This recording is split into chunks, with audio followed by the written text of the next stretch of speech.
आता मी सुद्धा 12 तास प्रवास करून आलोय. उद्या आणखी मतदारसंघात जायला 12 तास लागणार आहे.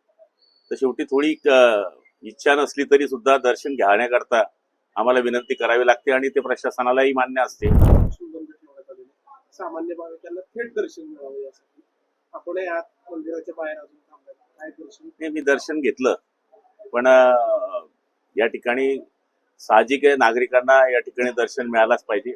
पण आम्ही पण लाईनीत उभं राहायला काय हरकत नाहीये, पण शेवटी आपणच मंत्रिपदावर बसवल्यामुळे साहजिक जबाबदाऱ्या जास्त असतात. आता मी सुद्धा 12 तास प्रवास करून आलोय. उद्या आणखी मतदारसंघात जायला 12 तास लागणार आहे.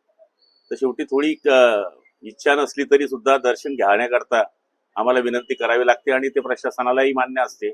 त्यामुळे काही गैरसमज करू नये अशी आमची अपेक्षा आहे. कारण की शेवटी आपणच आम्हाला प्रतिनिधी बनवलंय लोकांचे प्रश्न सोडवण्याकरता. त्यामुळे पाच लोकांना येणाऱ्याची संख्या ती खूप कमी असावी. एक व्यक्तीपर्यंत तो प्रतिनिधी किंवा मंत्री किंवा काम माझ्याबरोबर 5च लोक होते. एका व्यक्तीपर्यंत ठीक आहे ना. छोटी कार्यकर्ता असतात, आपले व्यवसायक असतात, सगळ्यांना आता एकटं तर महामंत्री येणार नाही ना. पीए असेल, बॉडीगार्ड असेल, 4-5 जण.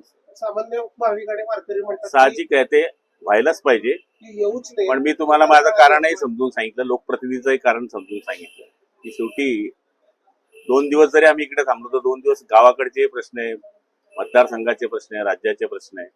तुम्ही पण समजून घ्यावं ही विनंती आहे.